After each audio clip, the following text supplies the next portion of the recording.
सरस्वती देवे गौरवाणी प्रचारिणे निर्विशेषा शून्यवादी पाश्चात्य देश तारिणे गुरवे गौरचंद्राय राधिकाय तदालये कृष्णाय कृष्ण भक्ताय तद्भक्ताय नमः। ओम नमो भगवते वासुदेवाय। ओम नमो भगवते वासुदेवाय।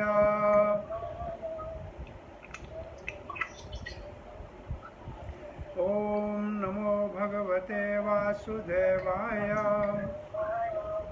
कृष्णाय वासुदेवाय देवकी नंदनाय च नंदगोपकुमाराय गोविंदाय नमो नमः। जय श्री कृष्ण चैतन्य प्रभु नित्यानंद श्री अद्वैत गदाधर शिवासादि गौर भक्त वृंदा। हरे कृष्णा कृष्ण कृष्ण हरे हरे, हरे राम राम राम हरे हरे। नमो महावदन्नाय कृष्ण प्रेम प्रदायते कृष्णाय कृष्ण चैतन्य नामनि गौरात्वेषे नमः। श्री चैतन्य मनोभीष्टं स्थपितां येन भूतले स्वयं रूप कदा मह्यं ददाति स्वपदान्तिकम्। श्रील प्रभुपाद श्री रूप गोस्वामी के चरण कमलों में और वैष्णव के चरण कमलों में प्रणाम करते हुए हमारे भक्ति रसामृत सिंधु के 5वें दिन के सत्संग में आप दामोदर देश के भक्तगण और जो फेसबुक पे श्रवण करने हैं उन सबका हार्दिक स्वागत है। हम पहले अध्याय भक्ति रसामृत सिंधु में उत्तम भक्ति के लक्षण उसका वर्णन और श्रवण कर रहे हैं। उत्तम भक्ति के 6 लक्षणों का वर्णन है। क्लेश घनी शुभदा, मोक्ष लघुकृता, सुदुर्लभा, सांद्र आनंद विशेष आत्मा, कृष्ण आकृष्ण। तो इनमें से हमने क्लेश घनी और शुभदा ये 2 साधन भक्ति में भक्त के जीवन में प्रकट होती हैं और भक्ति इतनी शक्तिशाली है कि सारे क्लेशों का प्रारब्ध अप्रारब्ध कूट बीज भौतिक इच्छाएं और अविद्या को भी नाश करती है। इनके लिए सारे श्लोक भागवत से श्री रूप गोस्वामी ने उद्धृत करके समझाया है। और शुभदा में कोई शुभ तब कोई चीज़ होती है कि सबका हित करे, सबको आकर्षण करे, सब सद्गुण जिसके अंदर हों और उत्तम श्रेष्ठ सुख प्रदान करे। तो ये 4 चीज़ें जब होंगी तो उसको शुभदा कहेंगे। और भक्ति इन चारों कसौटियों के ऊपर पूरी उतरती है।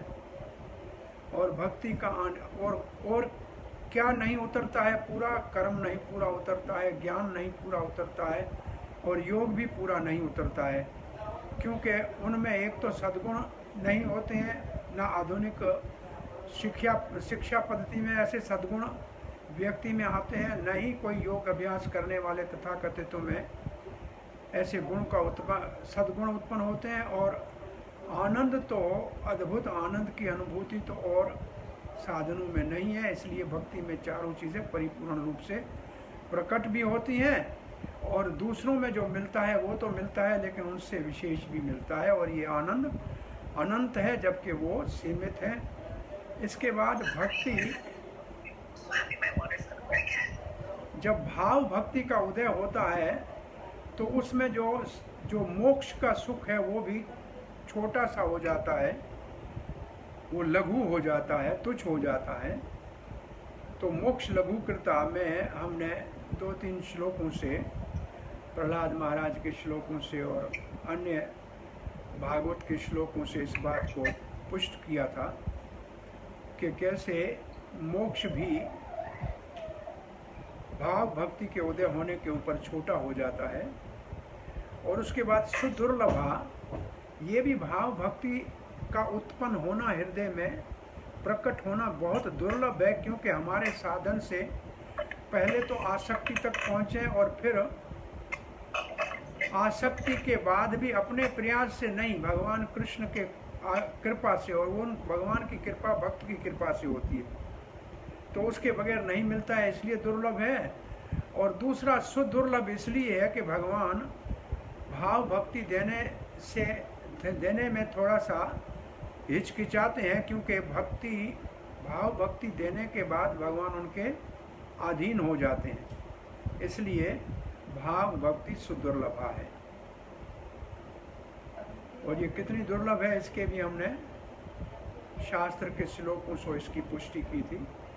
तो आज हम पांचवा गुण जो प्रेम भक्ति के स्तर के ऊपर प्रकट होता है उसका शुभारंभ करते हैं। सांद्र आनंद विशेष आत्मा। सांद्र का मतलब क्या है? सांद्र का मतलब है घनीभूत, कंडेंस्ड। जैसे कंडेंस्ड मिल्क होता है, ऐसे ये आनंद है, बहुत घनीभूत है। और विशेष आत्मा, ये इतना विशेष है कि इसके साथ और किसी की तुलना नहीं की जाती, ये अतुलनीय है। ये असल में है क्या? ये है सुख, आनंद। वो इतना घनीभूत है कि न मुक्ति का सुख और न भौतिक इंद्रियों का सुख, न ब्रह्मलीन के सुख की तो गंध भी नहीं आती है यहाँ। घनीभूत की परिभाषा ये है, जैसे हमारे पास लोहा है तो लोहे के अंदर से हम हाथ से, कीले से या किसी और चीज़ों से छेद नहीं कर सकते क्योंकि वो घनीभूत है। तो ऐसे ये कृष्ण प्रेम भक्ति का आनंद इतना घनीभूत है कि बाकी जो संसार के सुख है, इंद्रिय तृप्ति के सुख है, स्वर्ग के सुख है, मोक्ष के ब्रह्मलीन का सुख है, भक्त योग की सिद्धियों का सुख है, ये सारे उसके निकट ही नहीं आ सकती है। उसको इसका तो गंध ही नहीं होता, इसको पता ही नहीं लगता है कि ये भी कोई सुख है क्या। वो अपने इतने आनंद में विभोर रहता है। तो इसके लिए हमारे पुस्तक में 3 प्रमाण है। सांद्र आनंद विशेष आत्मा, इनकैलक्यूलेबल, जिसका मतलब गणना नहीं की जाती है। तो इसके लिए जो पहला है वो स्वयं श्रील रूप गोस्वामी के अपना ही उद्गार है कि ब्रह्म आनंद का सुख एक बिंदु है, एक कतरा है, और भक्ति के घनीभूत आनंद का सुख एक अनंत सागर है।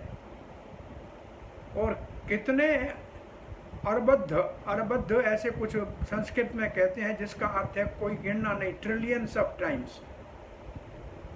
तो ब्रह्म आनंद के सुख की तुलना करते। अब यहाँ जो हमारे पुस्तक में जो सीरस लिखा है वो सीरस थोड़ा कंफ्यूजिंग है। हिंदी में तो मेरे ख्याल ठीक है, अंग्रेजी में ठीक नहीं है। अंग्रेजी में सीरस लिखा हुआ है happiness of becoming one with supreme, लेकिन मेरे ख्याल में हिंदी में सही है कि कृष्ण भावना का आनंद। तो ये क्या लिखा हुआ है अंग्रेजी वाले में आप देखेंगे तो सीरस ठीक। वो ये हिंदी में लिखा हुआ है कि यदि ब्रह्मानंद अर्थात ब्रह्म से एकाकार होने के सुख को करोड़ों गुना किया जाए तब भी वह भक्ति सागर से प्राप्त होने वाले। शीर्षक क्या लिखा हुआ है? नहीं, ये तो ठीक है, ये रूप गोस्वामी का कोटेशन है, लेकिन सीरस जो अगर जो इसका हेडिंग है वो हेडिंग हिंदी में ठीक है, प्रभु ब्रह्म से एकाकार होने का सुख, तो ये हेडिंग सही नहीं है, क्योंकि ब्रह्मा का एकाकार होने का सुख तो एक बिंदु के बराबर भी नहीं है। तो असल में इस हेडिंग को करेक्ट करना चाहिए। संभवतः एडिटिंग की मिस्टेक है या कुछ भी है, हम प्रभुपाद जी के पुस्तकों को कोई उसके अंदर चेंज नहीं करते हैं, ये एक नेम बनाया है। लेकिन ये असल में इससे तुलना की गई है, ब्रह्म से एकत्व के सुख के साथ तुलना की गई है। किसकी? भक्ति के आनंद की। इसलिए जो ये सीरस होना चाहिए वो होना चाहिए साधर आनंद विशेष आत्मा। साधर आनंद विशेष आत्मा का मतलब घनीभूत आनंद, अनंत घनीभूत आनंद प्रेम भक्ति के स्तर पे आता है। तो ये शीरस को करेक्ट करती है। शीरस जो है उसका अर्थ जरा ठीक नहीं लगता है, ब्रह्म में एकत्व का उसका अर्थ नहीं है। ये तो ब्रह्मलीन की बात समझ में आ रही है। तो ये शीरस को थोड़ा सा करेक्ट करना, मतलब अपने दिमाग में कम से कम सुधारना चाहिए, पुस्तक में लिखना चाहिए। इसका जो संस्कृत नाम है सांद्र आनंद विशेषात्मा।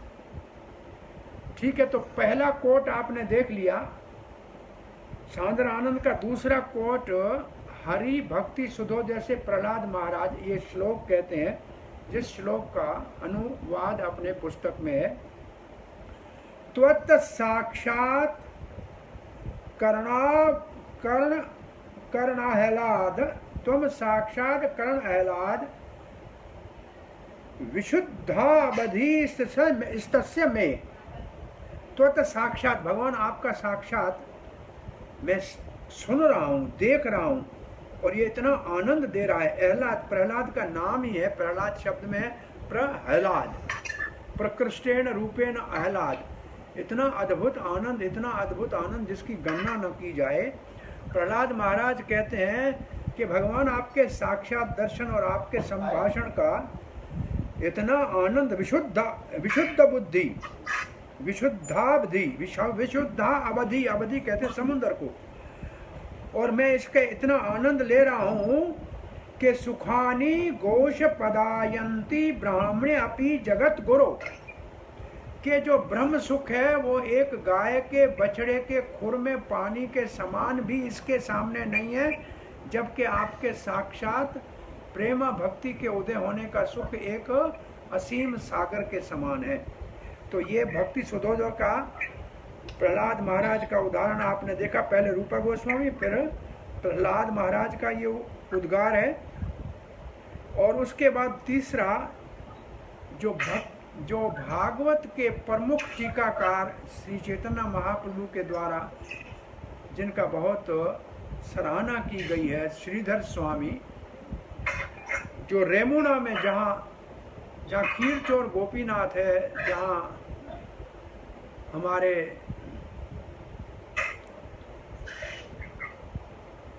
विशेष 3 और महान गौड़िया वैष्णव के आचार्य गणों और का क्षेत्र है, माधवेंद्रपुरी महाशय जी का वहाँ स्थान है, और जो गौड़िया वैष्णव को प्रमाणित कराया बलदेव विद्याभूषण का जन्म स्थान है, और तीसरा श्रीधर स्वामी का भी जन्म स्थान वहीं पास में है, एक गांव में। तो श्रीधर स्वामी पहले भागवत के टीकाकार है। उन्होंने यहाँ लिखा है, त्वत कथा अमृतपात उद्धव विहरन्त महामुदाः कुर्वन्ति कीर्तनः केचित् चतो वर्ग तृणोपमम्, कि भगवान आपके कथा का अमृत, आपके कीर्तन का अमृत इतना महान अनंत है कि इसके सामने धर्म अर्थ काम और मोक्ष तृण के समान, घास के तिनके के समान लगते हैं। उनकी इनसे कोई तुलना नहीं की जा सकती है। तो ये 3 उदाहरण यहाँ अपने स्लाइड में 2 है, तीसरा भी हिंदी में लिखना चाहिए, वो इसमें नहीं है। जो पहला ऋषिला रूप गोस्वामी का अपना है, और दूसरा प्रहलाद महाराज का है, और तीसरा श्रीधर स्वामी के जो भावार्थ दीपिका है, जो भावार्थ दीपिका उनकी टीका है, उनसे ये उदाहरण दिया गया है। तो यहाँ असल में ये 5वां गुण सादर आनंद विशेष आत्मा, इन तीन उद्धृत शास्त्र प्रमाण और आचार्य प्रमाण, 2 आचार्य प्रमाण है और 1 शास्त्र प्रमाण है। इससे सिद्ध होता है कि प्रेम भक्ति के स्तर के ऊपर जो आनंद की अनुभूति भक्त के हृदय में होती है, उसकी तुलना अन्य किसी सुख से नहीं की जा सकती है। अन्य सुख की तो गंध भी वहाँ पहुँच नहीं पाती है। वो एक अलौकिक अनंत आनंद के सागर में निमग्न होता है।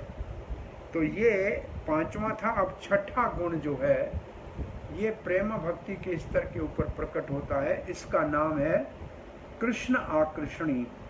कौन कृष्ण को आकर्षण करता है? भक्ति कृष्ण को आकर्षण करती है। भक्ति, प्रेम भक्ति के स्तर के ऊपर कृष्ण भक्ति और भक्ति करने वाले भक्त की ओर आकर्षण हो जाते हैं। वैसे कोई आदमी किसी में आकर्षण तब होता है जब उससे कुछ सुख मिलता है, तो उसमें आकर्षण होता है। कोई रस मिलता है तो उसमें आकर्षण होता है। लेकिन भगवान श्री कृष्ण एक तो आत्मा राम है, उसको किसी किसी बाहर से तो सुख की आवश्यकता है नहीं। और भगवान श्री कृष्ण रस राज है, तो फिर उनको और किसी के अंदर क्या दिखेगा जिससे वो आकर्षण होगा। तो इसका मतलब है कोई चीज ऐसी है जो कृष्ण को आकर्षण करती है, तो असल में कृष्ण को आकर्षण कौन करता है ये हम देखेंगे। वो आकर्षण करती है राजा रानी, जो है भक्ति नैपुण्य, भक्ति की निपुणता, परिपूर्णता है, वो कृष्ण को आकर्षण करती है। इसलिए भक्ति हलादिनी शक्ति का स्वरूप है।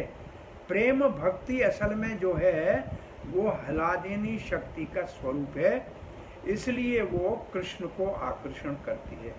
तो यहाँ भक्ति रसामृत सिंधु में ये श्लोक प्रेम भक्ति कृष्ण को आकर्षित करती है। कौन से स्तर की भक्ति? प्रेम के स्तर की भक्ति। तो कृत्वा हरिम प्रेम भाजम प्रियवर्ग समन्वितम भक्ति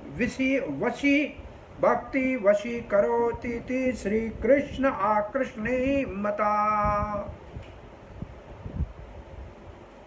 भक्ति को कृष्ण आकृष्णी कहते हैं। भक्ति श्री कृष्ण आकृष्णी मता, ये मत है, आचार्यों का मत है कि भक्ति कृष्ण को आकर्षण करती है। क्यों? इसलिए कृत्वा हरिम प्रेम भाजाम, भगवान को भक्तों के प्रेम में एक प्रकार का नशा हो जाता है। जैसे नशाई आदमी उसी चीज को बार बार चाहता है, ऐसे भगवान अपने प्रेमी भक्तों के हृदय में प्रेम को देखकर उसके ऊपर बहुत प्रेम भाजन, प्रेम का भाजन, वो भक्त प्रेम का भाजन हो जाता है, भगवान उसकी तरफ आकर्षित हो जाते हैं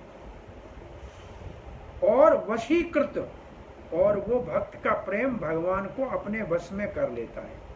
केवल भगवान को नहीं, और उनके साथ सारे संगी साथियों के प्रिय वर्ग समन्वितम। प्रिय वर्ग का मतलब भगवान और भगवान के गोपी गोपगण जो भी उनके पार्षद है उन सबको आकर्षित करता है। तो ये भक्ति की महिमा है कि प्रेम भक्ति क्यों ये करती है। जैसे अब मैंने अभी आपको बताया, अब हम बात कर रहे हैं क्यों करती है। क्योंकि भक्ति की, इसके आगे वाली स्लाइड में 5 चीजें हैं कि क्यों करती है। भक्ति जो है उसकी परिकाष्ठा राधा रानी में देखी जाती है, और श्रीमती राधा रानी, भगवान श्री कृष्ण तो स्वयं सर्व आकर्षित है, तो भगवान का एक नाम है मदन मोहन। मदन कहते हैं कामदेव को, और कामदेव को जो मोहित करे, कोटि कंदर्प, करोड़ों कामदेव हों, वो सब भगवान श्री कृष्ण के आकर्षण के सामने तुच्छ है, इसलिए भगवान का नाम है मदन मोहन। लेकिन श्रीमती राधा रानी जो भगवान की हलादिनी शक्ति है, भगवान की अंतरंग शक्ति, बाहरंग शक्ति और तटस्थ शक्ति, ये 3 हम पहले सुनते आए हैं। तो तटस्थ शक्ति तो हम जीव हैं, उनके 2 विभाजन हैं, बद्ध जीव और मुक्त जीव। और बाहरंग शक्ति के 3 विभाजन है, 3 गुणों के अंतर्गत, सतोगुण, रजोगुण और तमोगुण। अंतरंग शक्ति के भी 3 विभाजन है, सैंदनी, संवित और हलादिनी। जो भगवान को सच्चित आनंद कहते हैं, सत्य का मतलब सैंदनी शक्ति का विस्तार, वो भगवान के अस्तित्व को, सत्य को प्रकाशित करता है। और चित्त का मतलब आनंद का सागर, आनंद का भंडार, घनीभूत आनंद, ये चित्त शक्ति का विलास है। जिससे भगवान अपने आप को जानते हैं, जिसके द्वारा भगवान को जाना जा सकता है और भगवान के प्रेम भक्ति को पाया जा सकता है। और तीसरी शक्ति का नाम है हलादिनी, जो राधा रानी का स्वरूप है। ये शक्ति कृष्ण को आनंद देती है और ये प्रेम भक्ति का स्वरूप हलादिनी शक्ति है और इसके द्वारा भक्त को भी आनंद की अनुभूति होती है। तो यहाँ राधा रानी देवी प्रकृति मतलब हलादिनी शक्ति का स्वामिनी है, जो भगवान की अंतरंग शक्ति है। इसलिए राधा रानी को मदन मोहन मोहिनी कहते हैं। मदन मोहन श्री कृष्ण को भी जो मोहित कर लेती है, इसलिए इसको मदन मोहन मोहिनी कहते हैं। और ये भगवान की अंतरंग शक्ति है। और हम ये जानते हैं भगवत गीता के इस श्लोक से, महात्मानस्तु मां पारथ देवीं प्रकृतिमाश्रिताः भजन्ते अनन्य मनसो ज्ञात्वा मां भूतादिमव्ययम्। ये 9वें अध्याय का श्लोक है। जो महात्मा है वो मेरी देवी प्रकृति हलादिनी शक्ति के आश्रित होते हैं, इसलिए वो मेरी भक्ति करते हैं, सदा कीर्तन करते हैं, दृढ़ व्रत धारण करते हैं। तो फिर भक्ति जो है वो असल में राधा रानी के चरण चिन्हों में चलने को कहते हैं। और इसका मतलब है हमें अगर सिद्धि प्राप्त करनी है भक्ति में, मतलब प्रेम भक्ति को प्राप्त करना है, तो राधा रानी का आश्रित होना पड़ेगा। इसलिए हरे कृष्ण मंत्र में 8 बार राधा रानी को संबोधन करते हैं कि आप कृपा करके हमें कृष्ण की प्रेममयी सेवा उपलब्ध कराएं, कृपा करें, ये हमको मिले। और ये जो स्वरूप, ये असल में जो भक्ति है वो सीधा ही राधा रानी की स्वरूप शक्ति है और वही इसीलिए वो कृष्ण को आकर्षित करती है। इसका मतलब भक्ति कृष्ण को आकर्षित क्यों करती है? क्योंकि भक्ति राधा रानी की स्वरूप शक्ति है। राधा रानी कृष्ण को आकर्षित करती है, इसलिए भक्त जिसके ऊपर राधा रानी की कृपा है, जिसके हृदय में प्रेम का उदय हो गया है, वो भी कृष्ण को आकर्षित करता है। और हमारे जो शास्त्र में राधा रानी के विषय में जो लिखा हुआ है वो इसके बाद वाली स्लाइड में एक और प्रकार से दिखाया गया है, आप देख दीजिए। श्रील प्रभुपाद जी लिखा है कि वृंदावन के सारे भक्त राधा रानी के आश्रय लेते हैं भगवान की प्रेम भक्ति को प्राप्त करने के लिए। तो यहाँ अपने पुस्तक में लिखा है, राधा रानी भगवान की सबसे महान निपुण्य भक्ति है। इसको मदन मोहन मोहिनी कहते हैं। ये भगवान श्री कृष्ण को अपने वश में रखती है, कर लेती है अपने प्रेम और सेवा से। वृंदावन के भक्त भगवान श्री कृष्ण और श्रीमती राधा रानी के आश्रित होते हैं, सदा उसी को पुकारते रहते हैं। और भगवत गीता में भी देवी प्रकृति कह के महात्मा उनके आश्रय में है, ऐसे लिखा है।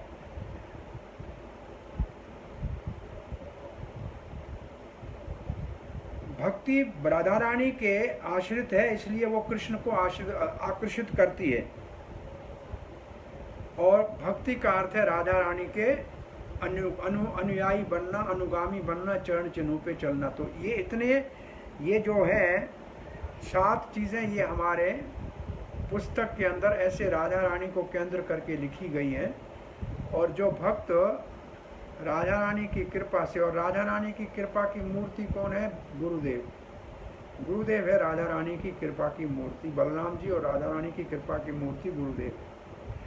तो गुरुदेव की कृपा से अगर साधन भक्ति हमको मिलती है, जो आगे चल के प्रेम भक्ति प्रकट होती है, तो वो भगवान श्री कृष्ण को आकर्षित करती है। गुरु प्रसाद यस्य प्रसादा भगवत प्रसादो। जो गुरु को प्रसन्न करता है वो भगवान को प्रसन्न करता है। जो अपनी सेवा से गुरु को आकर्षित करता है तो गुरु राधा रानी का प्रतिनिधित्व करता है, इसलिए वो सेवा भगवान श्री कृष्ण को भी आकर्षित करती है। ये इसका भाव है। और आगे इसके अंदर श्री कृष्ण आकर्षणी में केवल शुद्ध भक्ति ही श्री कृष्ण को आकर्षण करती है। इसके लिए हमारे पुस्तक में ये एक श्रीमद् भागवत के 11वें स्कंद के 20वें अध्याय से ये 14वें अध्याय से 20वां श्लोक ये उद्धृत किया गया है, जहाँ भगवान श्री कृष्ण कहते हैं ना साध्यते माम योगो न सांख्यम धर्म उद्धव न स्वाध्याय तपत्यागो यथा भक्तिर मनो ऊर्जिता। हे उद्धव, मेरे को पाना अथवा मुझे आकर्षण करना न योग से संभव है, न सांख्या से या ज्ञान से संभव है, और न ही कोई धर्म का और अनुष्ठान करने से संभव है, न वेद का अध्ययन करने से, स्वाध्याय करने से संभव है, न तप और न त्याग से ही संभव है। जैसे भक्ति मम ऊर्जिता, ऊर्जिता असल में राधा रानी का नाम है। कार्तिक व्रत को कहते हैं ऊर्जा व्रत, और कार्तिक की स्वामिनी है ऊर्जेश्वरी राधा। तो ऊर्जिता का मतलब जैसे राधा रानी के अनुयायी जिसकी कृपा से किसी को भक्ति प्राप्त हो, वो मुझे जो आकर्षित करता है, मुझे पा लेता है, मेरे प्रेम को और मेरे आकर्षण, मैं उसकी ओर आकर्षित हो जाता हूँ। तो ये भगवान उद्धव को कहते हैं, जिसमें और कोई साधन नहीं, केवल एकमात्र भक्ति ही भगवान को आकर्षण करती है। और इसके बाद एक दूसरा उदाहरण पांडवों का अपने पुस्तक में श्रील प्रभुपाद जी देते हैं कि पांडव उनकी कितनी प्रेमा भक्ति प्रचुर थी कि भगवान आकर्षित होके उनके घर में रहते थे उनको। और ये श्लोक जो है ये 7वें स्कंद के 10वें अध्याय का 48वां श्लोक है। नारद मुनि महाराज युधिष्ठिर को कहते हैं, योयम निर्लोके हत भूरि भागा, इस मानव लोक में आपके भाग बहुत मान है। आप भूरि भाग, आपके भागों की क्या प्रशंसा करें। लोकम पुनानाम मुन्यो अभियंती,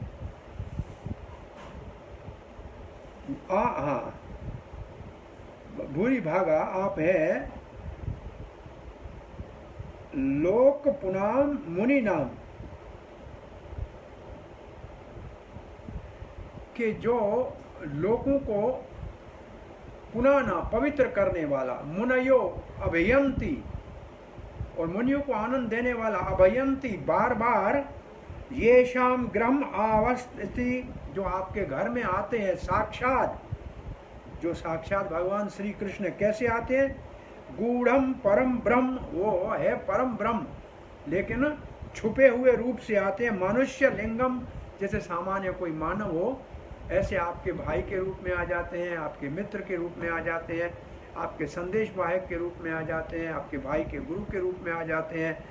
और आपके तो बहुत ही घनिष्ठ परिवार के भाई के रूप में आते हैं, आपको बड़ा भाई समझते हैं। तो कितना आपकी भक्ति में शक्ति है कि साक्षात भगवान श्री कृष्ण को आप आकर्षण करते हैं, और वो आपके आकर्षण से आपके पास, आपके घर में आते हैं और आपके साथ रहते हैं और आपसे ऐसा व्यवहार करते हैं। तो पांडव कैसे भगवान को अपनी प्रेमा भक्ति से आकर्षण करते थे, ये पांडवों की प्रेमा भक्ति। और एक और हमारे शास्त्र में भगवद गीता के 11वें अध्याय का श्लोक उद्धृत करके और बताया गया है कि अर्जुन भगवान को क्या कह रहे हैं।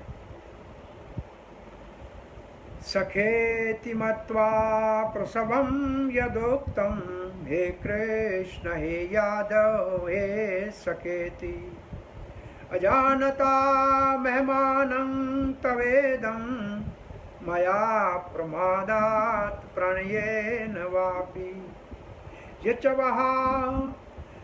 वहा सार्थम असत्कृतोऽसि, विहारस्यासन भोजनेषु, एकोस्तवापि अच्युतत्समक्षं, तत्क्षाम्य त्वामहम् अपरमेयम्। अर्जुन ने भगवान का जब विश्व रूप देखा तो भयभीत भी हुआ, आश्चर्यचकित भी हुआ, और प्रार्थना करके ते कहता है कि मैंने आपको सखा समझ लिया, और मैंने कभी आपको कृष्ण कहा अवहेलना करके, कभी यदुवंशी कहा कि आप यदुवंशी राजा नहीं हो सकते हो और हम आपसे बड़े हैं, और इस प्रकार मैंने अजानता, मैं जानता नहीं था आपकी महिमा को, मया प्रमादात, या तो ये मेरा प्रमाद था या प्रणयेन वापि, या मेरा अति प्रेम था। अति प्रेम गाढ़, प्रणय असल में क्या है? ये प्रणय शब्द जब आप देखें तो राधा है कृष्णेर प्रणय विकार। राधा का स्वरूप क्या है? राधा रानी कृष्ण का प्रणय का विकार है। तो प्रणय असल में हमारे भक्ति रसामृत सिंधु में प्रेम जो है वो भक्ति का ऊपर का स्तर है। जैसे हम 8 नाम पढ़ते हैं ना, श्रद्धा से लेके, आदो श्रद्धा से लेके और प्रेम तक, लेकिन प्रेम के बाद और ऊपर 8 स्तर हैं। ये उज्ज्वल नीलमणि में रूप गोस्वामी ने प्रेम के बाद स्नेह है, फिर मान है, फिर प्रणय है, फिर भाव है, महाभाव है, तो इसके बाद और भी ऊपर के स्तर हैं। वो स्तर प्रेम के बाद के हैं। तो स्नेह भक्ति, जब जब दास्य भक्ति आती है तो स्नेह आता है, और स्नेह के बाद मान करता है तो मित्रता है, मान करता है, फिर आगे और प्रणय है। तो प्रणय भक्ति का बहुत ऊपर का स्तर है। तो जब आप, अर्जुन कहता है मेरे अति प्रेम के कारण मैंने आपको ऐसे संबोधन किया, हमने साथ खाया, साथ बैठे, साथ विहार किया, साथ शयन किया, साथ भोजन किया। अच्युत, उन सब के लिए मैं समझता हूं कि मैंने अवहेलना कर ली है। अब आप कृपा करके मुझे क्षमा करो, क्योंकि आप अपरमेय, आप नाप से बाहर हैं, आप असीम हैं। ये विराट रूप आपका देख के देखो, ये जो अर्जुन का सखा का प्रेम का भाव है, इस सखा के भाव में ऐश्वर्य है।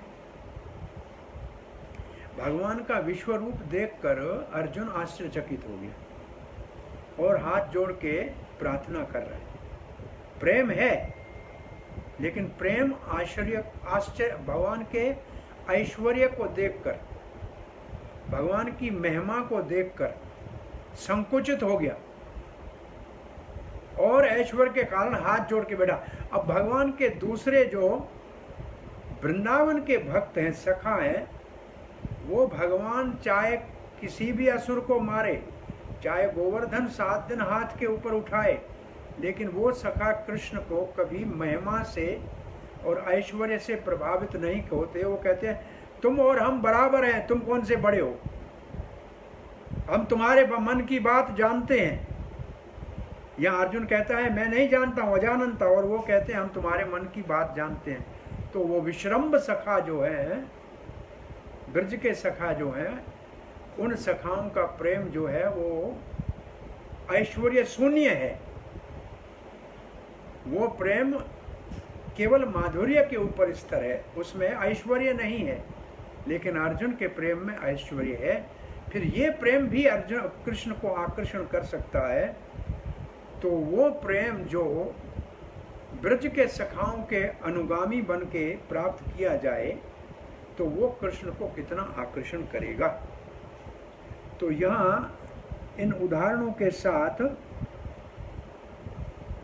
जो है ये अपना अध्याय पूरा होता है। तो इस अध्याय के पूर्णाहुति में ये लास्ट का एक स्लाइड, हाँ ये देख लो। और ये जो अभी देखा, भगवान बहुत महान है, लेकिन भक्ति भगवान से भी महान है, क्योंकि वो भगवान को आकर्षण करती है। तो भक्ति आकर्षण करती है का मतलब भक्त आकर्षण करता है। एक बार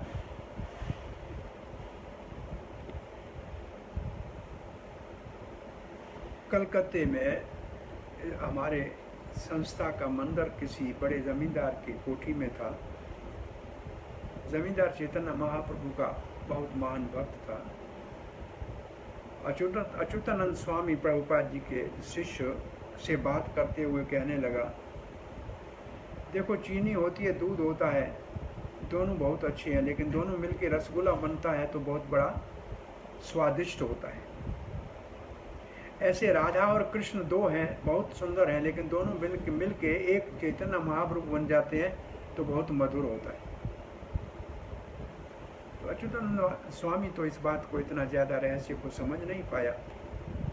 प्रभुपाद जी से आके पूछा कि प्रभुपाद जी ये ऐसे कह रहे हैं, आप समझाइए कि क्या है।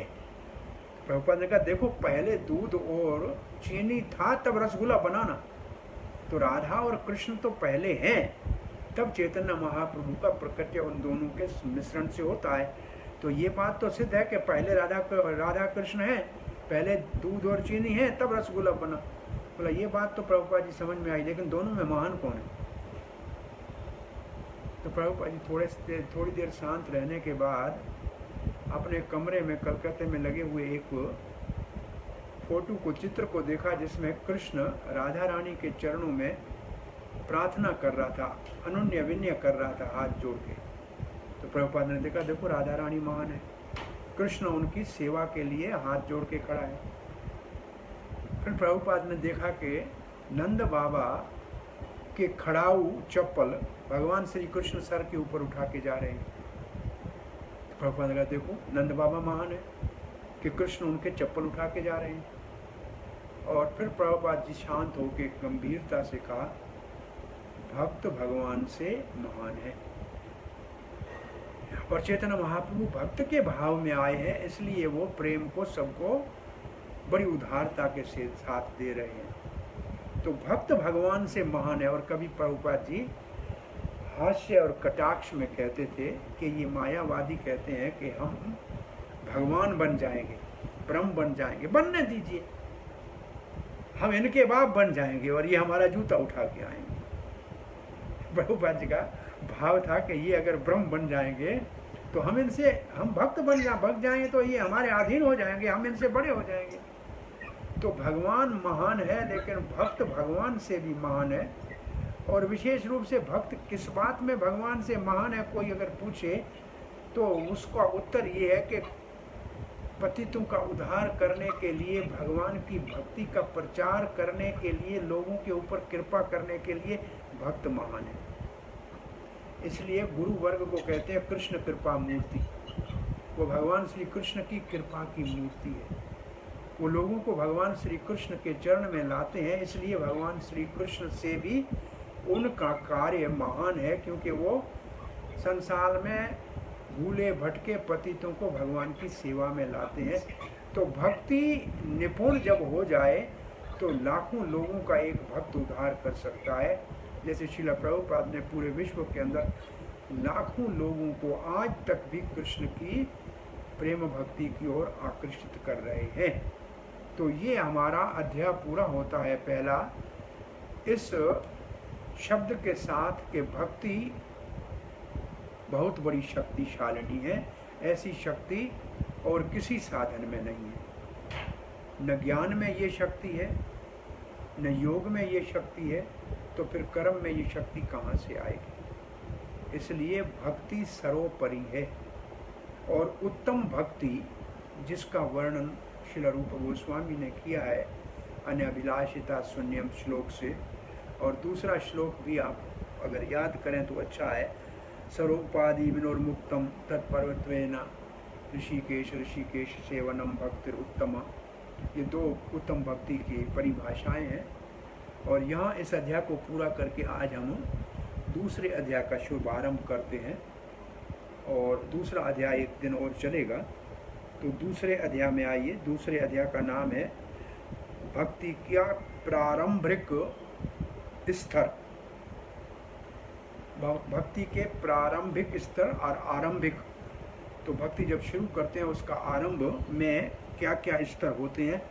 तो ये हमारा इससे पहले कैसे भी एक हमारे पास स्लाइडें कुछ दी हुई हैं, अगर आपके पास हैं तो ये सिर्फ कुछ जो क्लेश घनी है उसके विषय में है। ये शब्द हैं जो उधर आपने देखे थे, ये आपस में कैसे इनका एक दूसरे से संबंध है उसका वर्णन यहाँ किया हुआ है।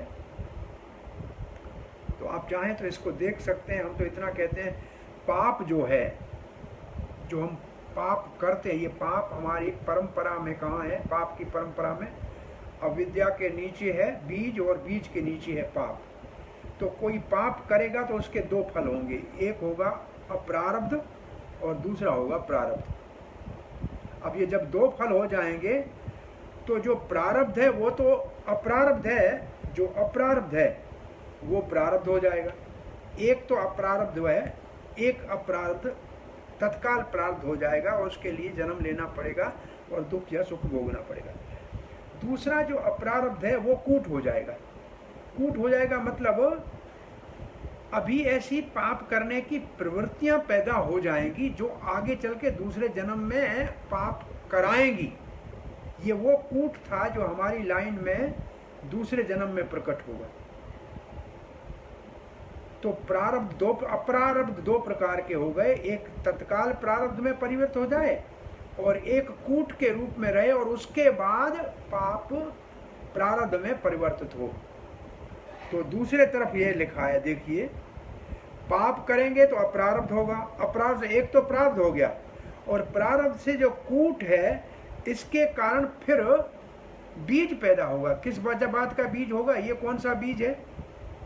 ये वो बीज है जो अज्ञानता के नीचे वाला बीज है कि पाप करने की प्रवृत्ति, नहीं, ये सिंफुल डिजायर, ये पाप करने की इच्छाएं, ये जो हमारे पहले चार्ट में था, अविद्या और बीजम, ये वो बीज है। और ये फिर बीज हो जाएगा और ये बीज हो जाएगा तो फिर पाप कराएगा। तो ये साइकिल, ये इस तरीके से ये आगे अगले वाले में देखिए, ये चक्कर चलता रहेगा। ये चक्कर कैसे चलता है? अब देखिए, इसमें अविद्या ऊपर है ही है। अविद्या से बीज हो गया कौन सा? पाप करने की इच्छाएं, उससे हुआ पाप, पाप से हुआ अप्रारब्ध, प्रारब्ध से एक तो प्रारब्ध हो गया, एक कूट हो के फिर वापस बीज बन जाएगा और बीज फिर वापस पाप होगा। तो ये आपस में ऐसे पाप का कार्य चलता है, इसलिए कर्म के कारण बार बार जन्म लेना पड़ता है। तो ये साइकिल एक बताई हुई है। ये क्लेश गणि के कुछ और विचार हैं जो आपने अभी सुने। और अब हम जाते हैं पहले यहाँ तक। अभी तक कोई किसी का प्रश्न है? किसी का कोई प्रश्न है? अभी तक जो हमने कथा, ये छह लक्षण उत्तम भक्ति का, इसका हमने 2-3 दिन में चर्चा की। इस विषय में किसी का कोई प्रश्न है? हाँ जी। प्रभु जी, जो ये था ना संतानंद विशेषात्मा वाला, हाँ जी, उसमें प्रभु जी एक तो दो का तो लिंक आपने दिया हुआ है, एक तो रूप गोस्वामी ने बोला है, उसके श्लोक का क्या वो है नंबर? श्लोक नहीं है वो सिर्फ ऐसे ही फ्रेज किया हुआ है हमारे पास। जो पहला ही जो परिच्छेद है उसके नीचे वो रूप गोस्वामी का है। जो हमारे पुस्तक में पहला परिच्छेद, श्री रूप गोस्वामी कहते हैं कि ब्रह्म आनंद कोई कोटि गुना कम है भक्ति के आनंद के सागर के सामने। ये जो इतना ही है रूप गोस्वामी का, इतना है। ये है रूप गोस्वामी का अपना राय, और एक राय प्रहलाद महाराज का है और एक राय जो है वो श्रीधर स्वामी का है। और एक भागवत दीपिका से लिया। हाँ, वो तीन राय सानंद है उसमें। हाँ जी, ठीक है। हाँ जी। और कोई प्रश्न है? प्रभु जी, एक वो आपने बताया कि सच्चित आनंद का बता रहे थे ना, सच में 3 टाइप्स बोल रहे थे आप। देखो, सच्चित आनंद में सत्य जो है वो सैंदनी शक्ति का विलास है। चित्त जो है वो संवित शक्ति का विलास है और आनंद जो है हलादिनी शक्ति का विलास है। तो ये भगवान की 3 अंतरंग शक्ति के 3 विभाजन है। भगवान की अंतरंग शक्ति 3 प्रकार की है। संवित, सैंदनी, पहली सैंदनी वो सत्य को प्रकाशित करती है। समवित जो चित्त को प्रकाशित करती है, और हलादिनी वो आनंद की अभिव्यक्ति करती है। तो ये जो 3 सच्चित आनंद शब्द है, ये 3 भगवान की अंतरंग शक्ति के 3 विभाग से जुड़े हुए हैं।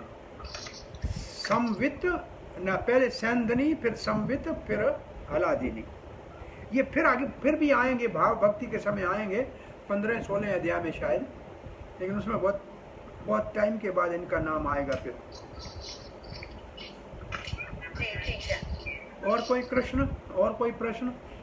हरे कृष्ण प्रभु जी, धन्यवाद। धन्यवाद। प्रभु जी, हाँ प्रभु जी, आपने एक्सटर्नल एनर्जी के 3 डिवीजन बताए ना, वो कौन से हैं? वो सतोगुण, रजोगुण और तमोगुण, ये तीन जो बाहर की प्रकृति है उनके तीन सतो रजो तमो का प्रभाव है।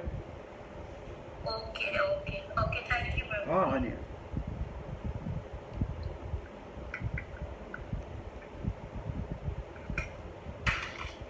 तो शुरू करें हम दूसरा अध्याय। हाँ जी प्रभु। तो उत्तम भक्ति जो है, अपना अध्याय शुरू होता है प्रभुपाद जी का 3 प्रकार की भक्ति का वर्णन किया है। उत्तम भक्ति 3 प्रकार की है। तो पहली भक्ति का नाम है साधन भक्ति। वैसे दूसरी लिखा है, जो चार्ट को आप देख लीजिए, दूसरी भक्ति का नाम है भाव भक्ति, और तीसरी उत्तम भक्ति का नाम है प्रेम भक्ति। और साधन भक्ति के फिर 2 विभाजन हैं, वैदिक साधन भक्ति और राग अनुगा साधन भक्ति। ये हमारे पुस्तक के पहले परिच्छेद में ऊपर है, 4-5 लाइनों में इतना ये लिखा है। अब हम एक और विभाजन थोड़ा करके आपको इसका स्पष्टीकरण करके फिर आगे बढ़ते हैं। पहले परिच्छेद को फिर पूरा करेंगे। असल में भक्ति की साधन भक्ति, साध्य भक्ति। साधन भक्ति का मतलब कोई अभ्यास करें जिससे हमारे को उसका लक्ष्य प्राप्त हो, उसको कहते हैं साध्य। साध्य का मतलब लक्ष्य, और साधन का मतलब जो हम अभ्यास करें। तो जो साध्य भक्ति है वो 2 प्रकार की है, भाव और प्रेम। साधन भक्ति भी 2 प्रकार की है, साध्य भक्ति भी 2 प्रकार की। ऐसे भी कह सकते हैं साधन भक्ति 2 प्रकार कौन से हैं, वैदिक साधन भक्ति और रागानुगा साधन भक्ति। तो साध्य भक्ति 2 प्रकार की कौन सी है, भाव भक्ति और प्रेम भक्ति। अब ये भाव भक्ति बीच में है, इसका अलग रखने की आवश्यकता क्या है, क्योंकि ये है साध्य। साध्य का मतलब है ये हमारे साधन से प्राप्त नहीं होगी, ये पहले से है, ये हमारे अंदर में है। ये प्रेम भक्ति की पूर्व अवस्था है, ये हमारे अंदर में है। और तब ये श्लोक याद आना चाहिए, कृष्ण प्रेम नित्य सिद्ध साध्य कबूनाई। कृष्ण प्रेम पहले से प्यार पर सिद्ध है, ये साधन भक्ति नहीं है, ये सिद्ध भक्ति है, ये साध्य है, पहले से तैयार। तो इनको 2 को अलग करने की क्या जरूरत है, भाव को और प्रेम को अलग क्यों किया गया है। भाव भक्ति है हमारे अंदर, लेकिन परंतु भाव भक्ति के स्तर तक भी थोड़ा सा लेश मात्र अपराध रह जाता है। प्रेम भक्ति अपराध शून्य होती है, वो बिल्कुल पवित्र शुद्ध, उसके अंदर लेश मात्र भी अपराध नहीं।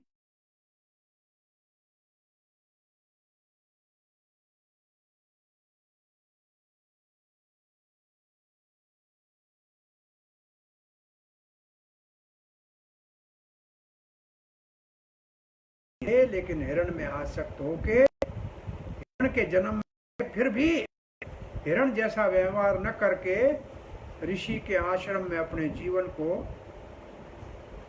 पूरा करके और दूसरे जन्म में जड़ भारत होके अपनी प्रेम भक्ति के स्तर को प्राप्त किया। तो इसलिए इसको अलग रखा है, क्योंकि इसमें ये थोड़ा सा पूर्व अवस्था है प्रेम भक्ति। इसको साधन भक्ति में क्यों नहीं रखते, क्योंकि ये साधन से तो मिलती नहीं है, ये तो पहले से हमारे अंदर में बीज रूप में पड़ी है।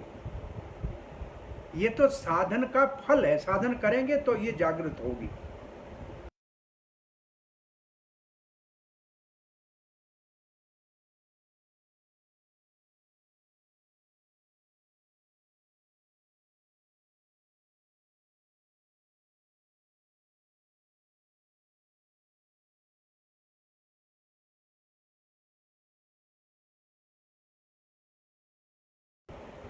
अब हमारे पहले परिच्छेद में आप नीचे पढ़िए क्या लिखा है, आपको समझ में आता है?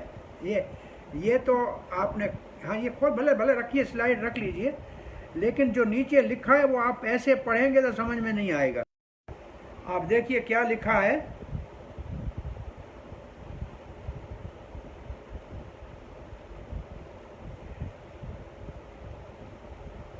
टू डिफरेंट, दो गुण आएंगे, फिर भाव, फिर 4 गुण आएंगे, फिर 6 गुण आएंगे। ये देखा, लिखा, देखा, ये परिच्छेद में जो लिखा है, भक्ति के एक स्तर पे 2 गुण आते हैं, दूसरे में 4 और तीसरे में 6 आते हैं। ये जो पहले परिच्छेद में ही लिखा हुआ है। अभी हम जो पढ़ के आए हैं, साधन भक्ति के स्तर के ऊपर केवल 2 ही गुण प्रकट होते हैं, क्लेशाग्नि और शुभदा। और जब भाव भक्ति का उदय होता है तो 2 ये गुण तो होते हैं, 2 और गुण नए आ जाते हैं, मोक्ष लघुकृता और सुदुर्लभ। और जब प्रेम का प्रकट्य होता है तो 4 तो ये रहते हैं, 2 और आते हैं, साधनानंद, विशेष आत्मा और कृष्ण आकर्षण। ये हमारा पहला परिच्छेद पूरा हुआ पुस्तक का। ये हमारे पुस्तक में जो पहला परिच्छेद है ये पूरा हुआ। ये बात समझ में आई? ये बात स्पष्ट हो गई? हाँ जी प्रभु। ठीक है। हाँ जी प्रभु। अब एक और छोटा सा चार्ट है, इसमें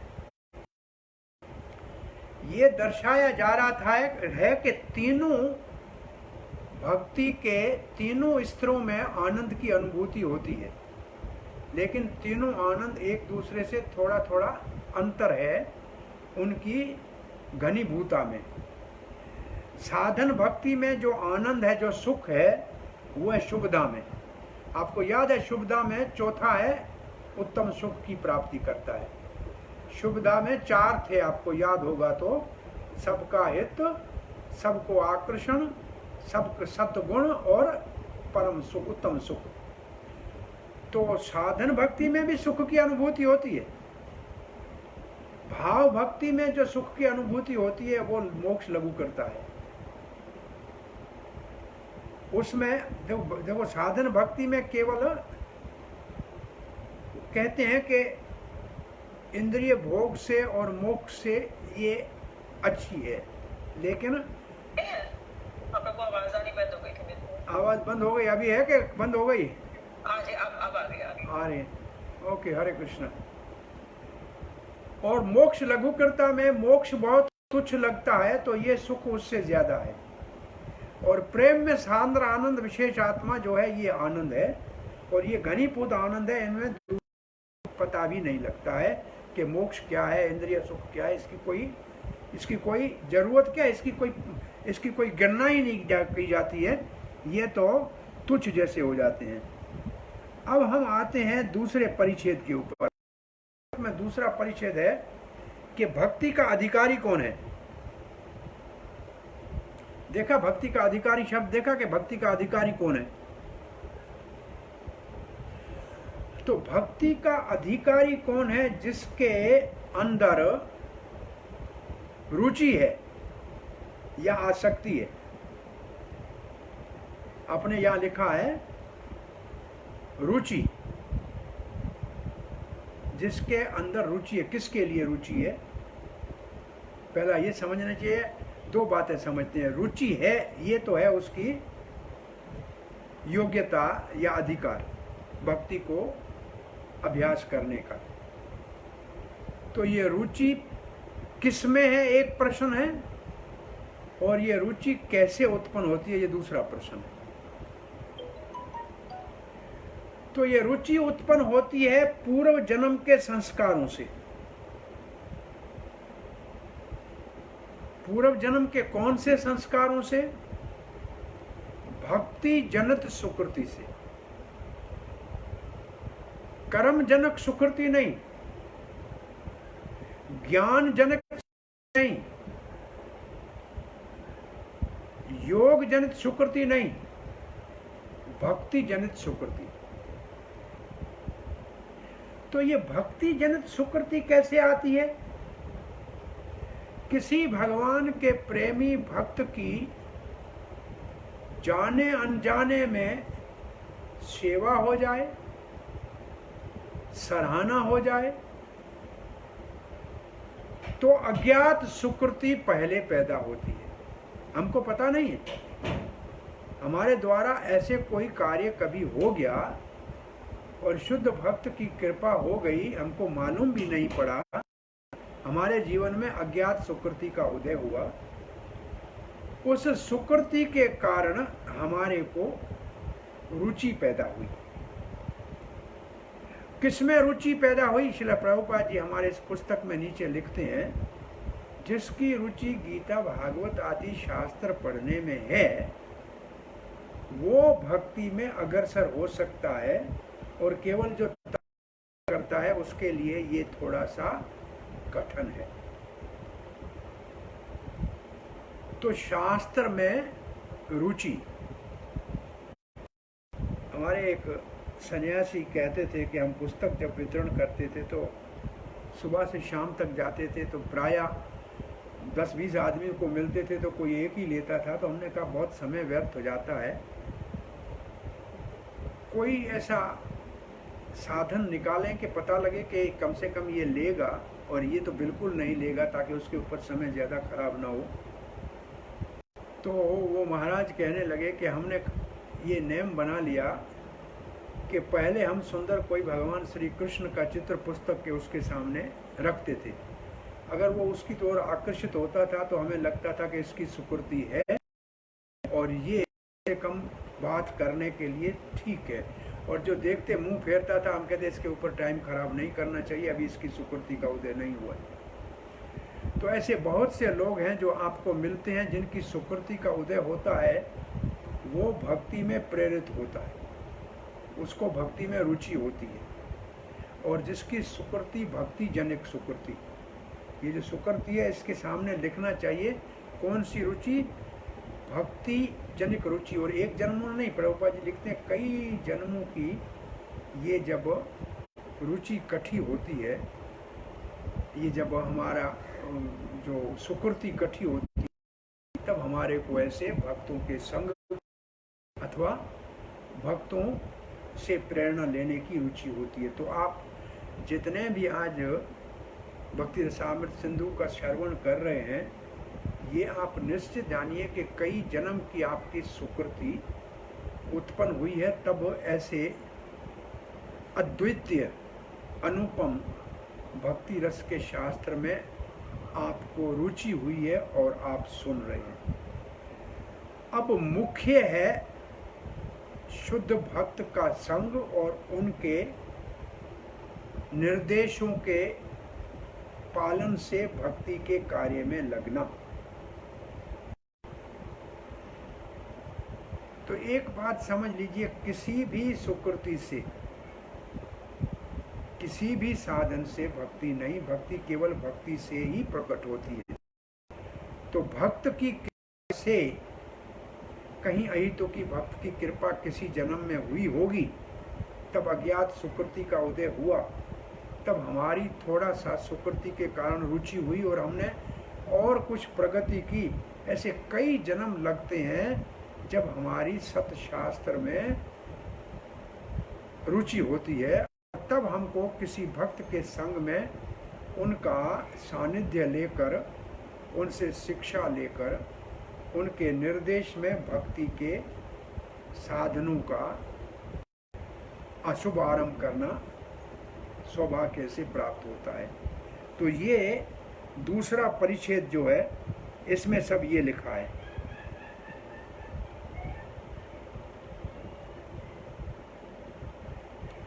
और तीसरा परिच्छेद है, इसको आप देख लीजिए, फिर आज की कथा को विराम देते हैं। तीसरे परिच्छेद में है, इसमें ये तो नहीं है, ये नहीं, ये यहाँ तक, ये तो कल शुरू करेंगे यहाँ से। ये तो शुद्ध भक्ति का जो परिभाषा है कल करेंगे। अब हमारे पुस्तक का जो तीसरा परिच्छेद है,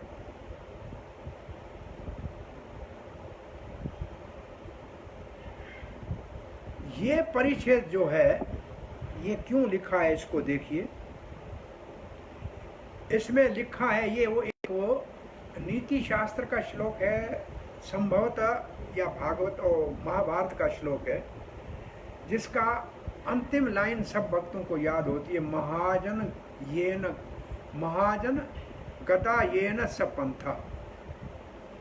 महाजन जिस रास्ते से गए हैं उस रास्ते पे चलना चाहिए।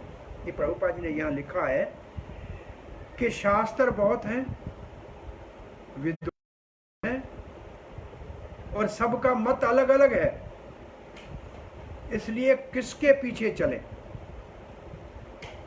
ये श्लोक यहाँ इसलिए दिया है और साधन से भक्ति का अधिकार नहीं उत्पन्न हो सकता। केवल भक्तों के चरण चिन्हों में चलने से, महाजनों के चरण चिन्हों में चलने से भक्ति का शुभारंभ हो सकता है। तो ये श्लोक अगर आप चाहें तो इस परिभाषा का श्लोक ये है, मैं श्रुति भिन्ना मुनि अलग अलग मत है, और महाजन ये न महाजन पंथ से गत से ये न पंथ, ऐसे कुछ है। श्लोक को भी कहीं ये श्लोक इसलिए दिया है कि और कोई साधन से भक्ति का उदय नहीं हो सकता है। इसके बाद जो है शुद्ध भक्ति का परिभाषा श्रील रूप गोस्वामी ने दी है, वहाँ से हम कल शुभारंभ करेंगे। यहाँ वाणी को विराम देते हैं। आपका कोई प्रश्न है, कुछ जिज्ञासा है तो आप पूछ सकते हैं। हरे कृष्ण। तो हमने केवल 3 परिच्छेद ही आज अपने पुस्तक के पूरे किए हैं। मेरे पास स्क्रीन शेयर करने दो, आई विल शेयर दिस श्लोक। हाँ जी, Shamata, you stop this, yeah, I'll share the screen.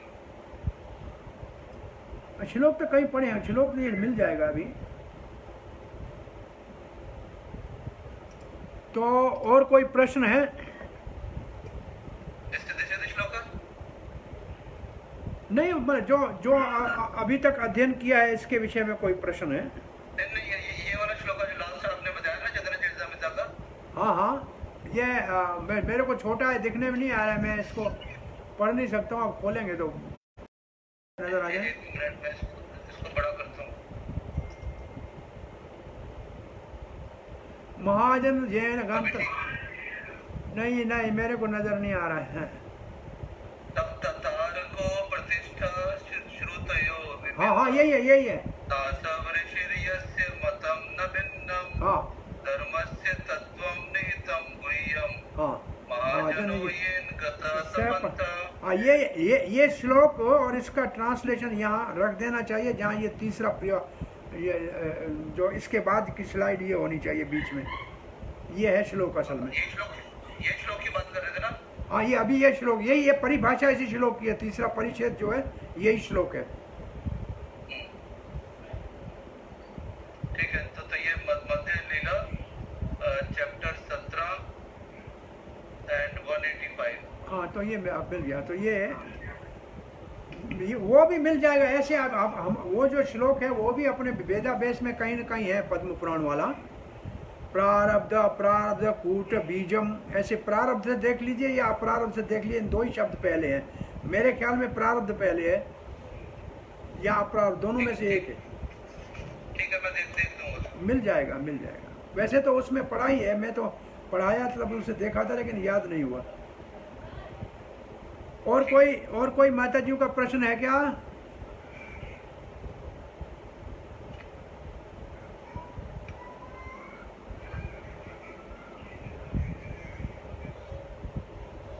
कोई प्रश्न? हरे कृष्ण प्रभु। हरे कृष्णा, कोई प्रश्न है क्या?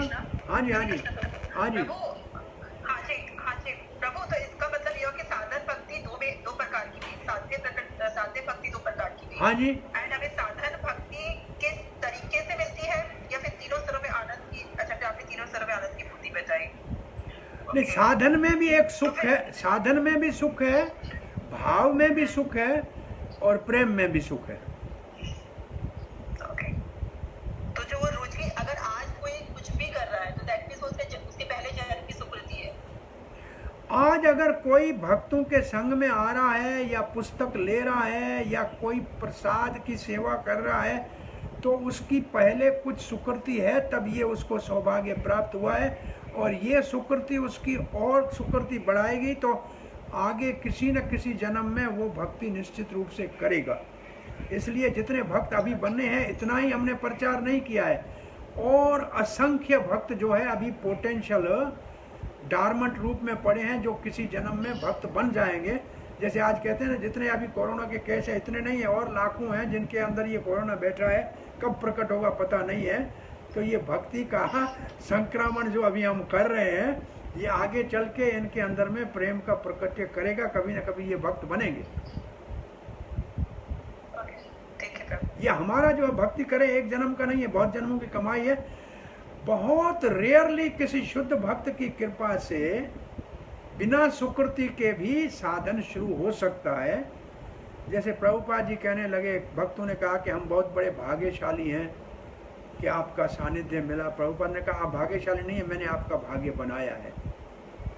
तो ऐसे शुद्ध भक्त प्रभुपाद जी के स्तर के किसी की सुकृति पहले नहीं भी हो, लेकिन कैसे भी उनके संपर्क में आए, उनकी अहितु की कृपा हो। जैसे प्रभुपाद अमेरिका जो गए थे, कोई किसी ने बुलाया तो नहीं था, ये उनकी अहितु की कृपा थी, वहाँ गए, और जो भी थोड़े भाग्यशाली उनके निकट आए उनके ऊपर कृपा की। आप अभी एक और चीज़ देख सकते हैं कि हमारे भक्ति में जो हमारे साथ हैं उनमें से सबका स्तर अलग अलग है। कोई आता है और 6 महीने में आगे बढ़ जाता है, और कोई 10 साल से वहीं खड़ा होता है, क्योंकि उसकी सुकृति की पूंजी ही उतनी है। उसके पास पहले पूंजी है इतनी, उसका धन इतना ही है सुकृति का कि वहाँ से आगे बढ़ना उसके लिए संभव नहीं है। और किसकी सुकृति इतनी ज़्यादा होती है कि तत्काल आते ही बहुत ऊपर उठ जाता है। तो ऐसे जो आगे जल्दी बढ़ता है उनके ऊपर फिर कृपा भी ज़्यादा हो जाती है वैष्णव की, तो वो और आगे जल्दी बढ़ जाता है। तो सुकृति होनी है, लेकिन सुकृति आती वैष्णव कृपा से, अज्ञात सुकृति जिसको हम कहते हैं। हरे कृष्ण प्रभु। हाँ जी। क्वेश्चन इसी पे था, तो अभी मैंने जस्ट दिमाग में आ रहा था ऐसे ही। हाँ जी। तो फिर प्रभुपाद के पहले तो मतलब वो इतने भक्त थे, या प्रभुपाद हुए उसके बाद वो जब गए फिर अब इतने हुए, उसके पहले किसी की कोई कुछ स्मृति नहीं, जो जैसे इस समय इतने लाखों भक्त हैं कृष्ण भावनाओं के, और प्रभुपाद के पहले तो हमने कभी नहीं सुना कि इतने भक्त थे। जब नहीं, भारत में तो पहले भी भक्त थे ना, वो भक्ति सिद्धांत सरस्वती के अनुयायी थे, उसके पहले भी भक्तों का तो ऐसा नहीं है कि भक्तों का कभी अभाव संसार में रहा है, लेकिन कुछ न कुछ भक्त जरूर रहते हैं, लेकिन तब तक सुकृतियाँ इकट्ठी होती रहती हैं कैसे न कैसे।